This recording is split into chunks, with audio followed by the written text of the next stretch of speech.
Hello दोस्तों, स्वागत है आपका हमारे यूट्यूब चैनल कॉमिक फैन पर। चलिए दोस्तों, शुरू करते हैं हास्य सम्राट बांकेलाल की ये धमाकेदार कॉमिक्स पाताल भैरवी, जो कि अनमोल रतन सीरीज की तीसरी कॉमिक्स है और सत्य रतन से नेक्स्ट है। चलिए शुरू करते हैं इस कॉमिक्स का पहला भाग। और दोस्तों, जिन्होंने अभी तक हमारे चैनल को सब्सक्राइब नहीं किया है, चैनल को सब्सक्राइब जरूर कीजिएगा ताकि आने वाले कॉमिक्स की अपडेट आपको समय से मिल सके।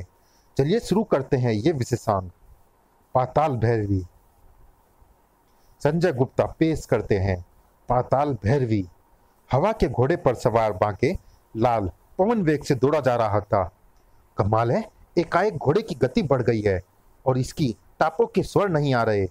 अरे, ये तो उड़ने लगा, उड़ता हुआ बादलों के पार आ गया। बू बू। और ये सामने क्या है? अब घोड़े की पीठ से नीचे उतर जा बांकेलाल, क्योंकि घोड़े की आत्मा पशु दरबार में जाएगी और तू जाएगा सीधे नरक में। ही ही ही।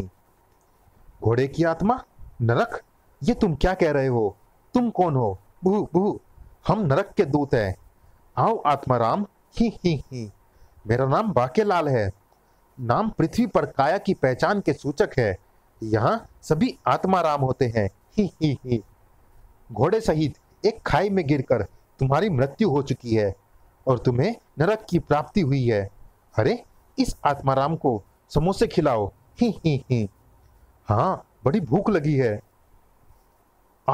समोसे खिलाने का ये कौन सा तरीका है? चढ़ा। नरक में समोसा कोड़े को कहते हैं। ही ही ही। फिर हम तुमको नरक के स्वादिष्ट गोलगप्पे, भल्ले पापड़ी, चीले इत्यादि भी खिलाएंगे। ही ही ही। नहीं, मुझे कुछ नहीं खाना। हे युवक, शायद तुम स्वप्न देखकर भयभीत हो गए हो। ही ही ही। ओह, तो क्या मैं स्वप्न देख रहा था? शुक्र है, स्वप्न में मैं मरकर नरक पहुंच गया था। ओह, तुम पर तो पंचक की काल दृष्टि है। हाँ, इसीलिए मैं 5 अनमोल रतन देने निकला हुआ हूँ, जो पंचक के दुष्फल को निष्क्रिय कर देंगे। 2 रतन तो मैंने प्राप्त भी कर लिए हैं, किंतु आप कौन है? बांकेलाल, मैं ऋषि निवालाचार्य हूँ। एक शाप के कारण सप्ताह में एक बार कोई भी जीव जंतु मुझे अपना निवाला बनाने की चेष्टा करता है। आज तुमने मेरे प्राणों की रक्षा की है। मैं तुम पर अत्यंत प्रसन्न हूँ। मैं तुम्हें बताऊंगा कि तुम्हें तीसरा रतन किस प्रकार से मिल सकता है। ही ही ही। मैंने आपके प्राणों की रक्षा कब की? जब तुम स्वप्न से भयभीत होकर जोर से चिल्लाए तो एक भेड़िया, जो मुझे अपना निवाला बनाने की मेरे निकट पहुंच गया था, तुम्हारी चीख सुनकर भाग गया, अन्यथा अब तक वो मुझे मार चुका होता। ओह बांकेलाल, मैं तुम्हें पतालू गुफा का मार्ग बताता हूँ। इस गुफा की ये विशेषता है कि इसमें प्रवेश करने वाले व्यक्ति को उसके जीवन काल में केवल एक बार ये गुफा उसकी इच्छित वस्तु का पता बताती है। अरे वाह, फिर तो ये गुफा मुझे तीसरे रतन का पता बता सकती है। ऋषि से पतालू गुफा का पता पूछकर बांकेलाल गुफा की ओर चल पड़ा। चलो, इस बार मेरे स्वप्न से मेरा ही भला हुआ। ईश्वर तुम्हें कामयाबी दे। ठीक उसी समय पाताल भैरव, पतालू गुफा एक इच्छित वस्तु का पता बताती है और मुझे पता चल गया है कि वो गुफा कहाँ है। अब मुझे मिल जाएगा चिर युवा रतन। ही ही ही। उधर बांकेलाल पतालू गुफा में पहुंच चुका था। हे पतालू गुफा, मेरा नाम बांकेलाल है। मुझे चिर युवा रतन का पता बता।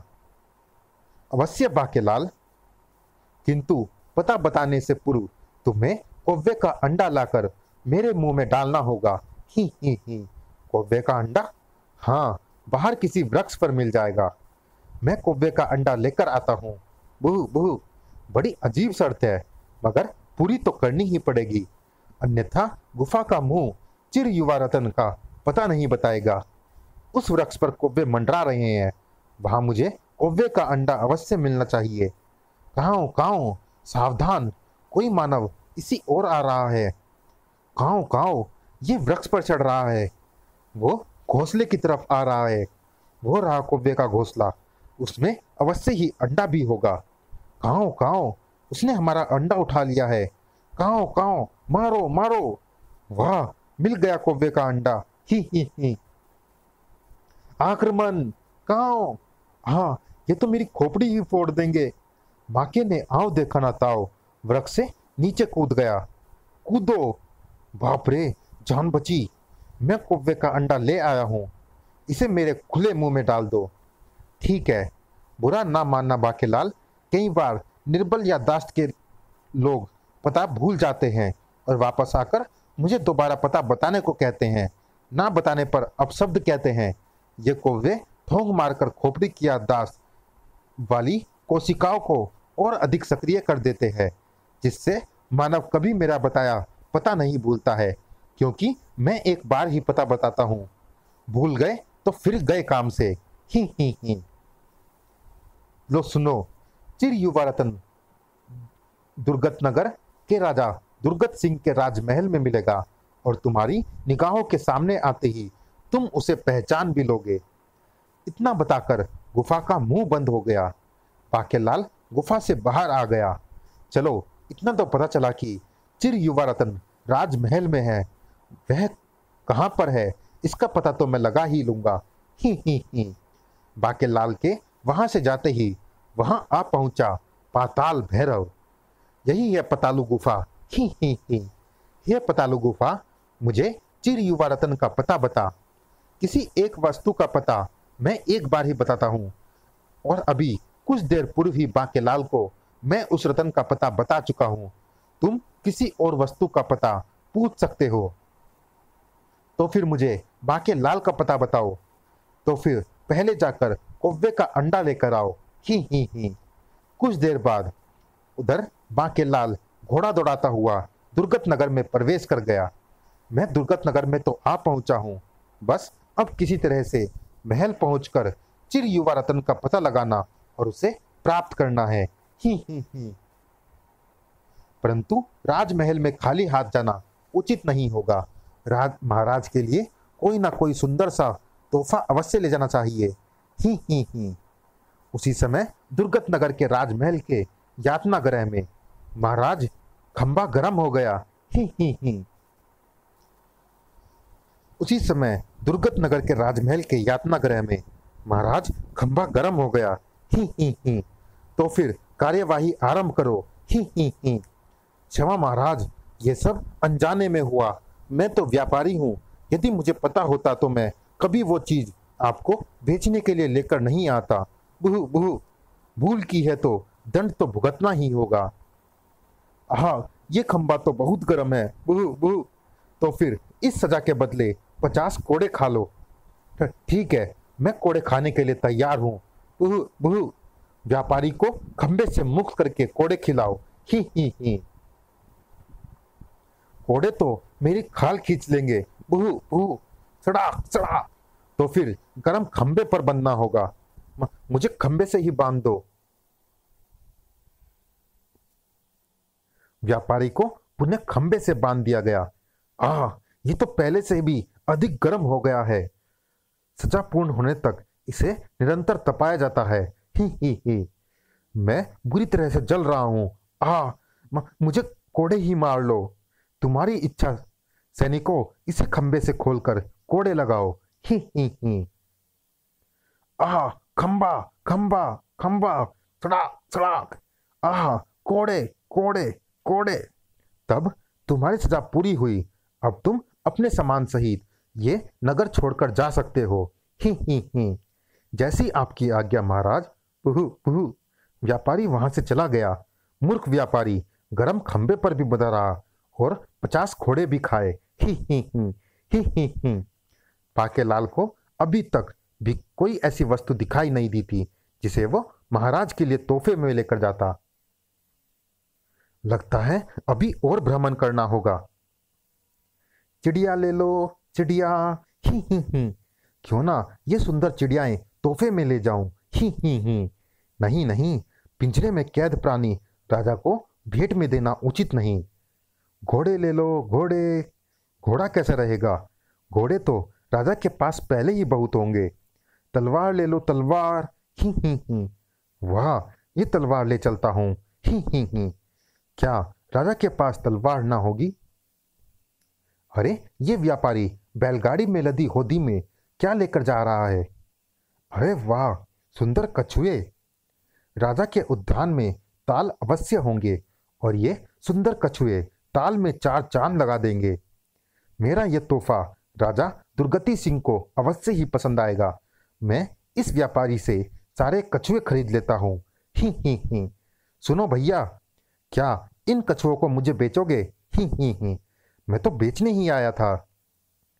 तो फिर दाम बताओ। ही। बैलगाड़ी सहित 50 असरफियां। ये लो 50 असरफियां। ही। कछुए तुम्हारे हुए, मगर तुम इन कछुओं का क्या करोगे? इन्हें यहाँ के महाराज के लिए तोहफे में लेकर जाऊंगा। ही। कच कच। अबे मत खरीद, तब तोहफे में पिटेगा। बाकेलाल ने अपनी घोड़ा बैलगाड़ी के पीछे बांध दिया। फिर लाओ, बैलों की लगाम मुझे दे दो। ही। हाँ, जल्दी से लगाम थाम लो। बेटा करमचंद, निकल ले। बुहू बुहू। अरे ये तो ऐसे भाग रहा है जैसे पीछे भूत लगे हो या किसी की चोरी की हो, या फिर माल अच्छे दामों में बिकने के कारण। ही। बाकेलाल बैलगाड़ी हाँकता हुआ राजमहल की ओर चल पड़ा। राजा इन कछुओं को देखकर बहुत प्रसन्न होगा।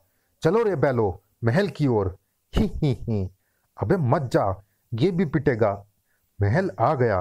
ही। मुझे तो अपनी जान भी खतरे में लग रही है। बुहू। इसके कान पर काट लूं क्या, ताकि ये महल ना जा पाए। गुर्र। दरबान, मेरा नाम बाकेलाल है। द्वार खोलो, मुझे महाराज से मिलना है। ये बैलगाड़ी तो जानी पहचानी सी लग रही है। अरे इसमें तो वही कछुए हैं। हाँ, इन्हें मैं महाराज के लिए तोहफे में लाया हूँ। तोहफे में? सैनिकों, ये बाकेलाल जी हैं, महाराज के लिए तोहफा लाए हैं। इन्हें बेइज्जत महाराज के पास ले जाओ। हो, आओ हमारे पीछे। चलो, महल में तो प्रवेश मिल गया। ही। ये दरबान बेइज्जत क्यों बोला? बाइज्जत होता है। फिर महाराज, खंबा गर्म हो गया। ही। तो कार्यवाही आरंभ करो। ही। ओह, ये क्या कर रहे हैं आप महाराज? मुझे इस गर्म खंबे से क्यों बांध दिया? बू। ताकि तुम्हें हमेशा यह स्मरण रहे कि दुर्गत नगर में कछुओं का नाम लेने से भी तुम्हारी दुर्गति होगी। मैं जल रहा हूं, मुझे खंबे से स्वतंत्र कर दो। ओह, तुम्हें खंबे से स्वतंत्र किया जा सकता है, किंतु बदले में तुम्हें 50 खोड़े खाने होंगे। ही। ठीक है, मैं कोड़े खाने को तैयार हूं। बुहू। और फिर दोबारा दुर्गत नगर के महल की ओर मुंह करके भी ना सोना, अन्यथा तब और भी बुरा हाल होगा। और हाँ, तुम्हारे कछुए कुएं में फेंके जाएंगे। मुंह तो करना ही पड़ेगा, क्योंकि चिर युवा रत्न राजा दुर्गति सिंह के पास है। और अब ना सिर्फ वो मुझे चाहिए, बल्कि राजा दुर्गति सिंह ने मेरी जो दुर्गति की है उसका हिसाब भी तो उससे बराबर करना है। गुर्र। बाकेलाल नगर में एक वैद्य के पास पहुंचा। ये जख्म तो कोड़ों के हैं, अवश्य राजमहल से आए हो। हाँ, मगर तुमने कैसे जाना? दुर्गत नगर में कछुए लाना मना है। कछुए लाने वालों के लिए दुर्गत नगर में कोड़े की व्यवस्था है। परंतु ऐसा क्यों है? ये एक लंबी कहानी है जो मैं तुम्हें छोटी करके सुना दूंगा, परंतु इसके लिए तुम्हें रोजाना 5 असरफियां खर्च करनी होगी। इसका मतलब कहानी कई दिन में पूर्ण होगी। हाँ, ऐसा ही समझो। बेटा बाकेलाल, तेरा सारा शरीर कोड़ों की मार से दर्द कर रहा है। तुझे इस नगर में सिर छुपाने का स्थान भी चाहिए, तो कुछ दिन यहीं रुककर वैद्य जी से उपचार भी करवा ले और राज्य से कछुओं के बैर की कथा भी सुन ले।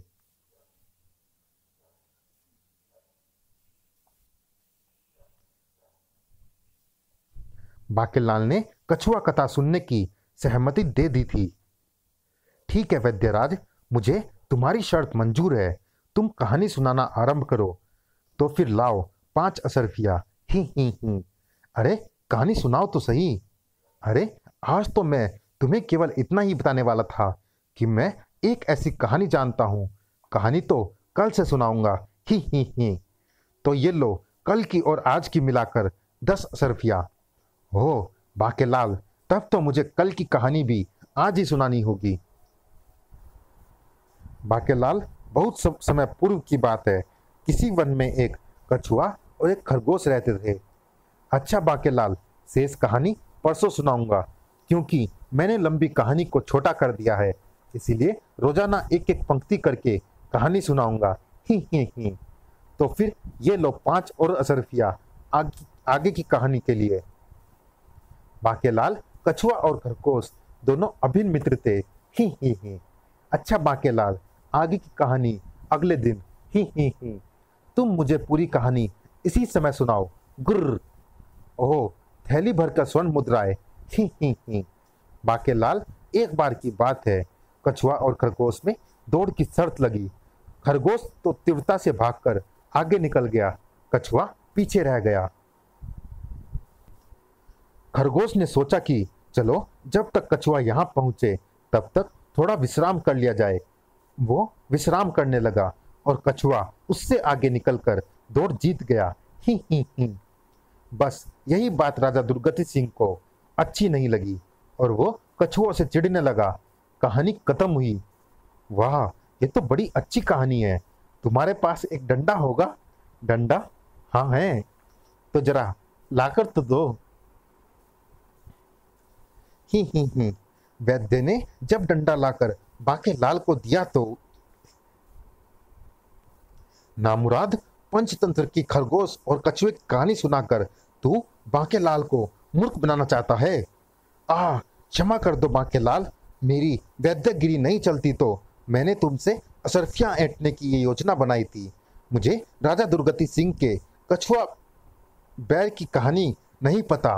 बुहु बुहु।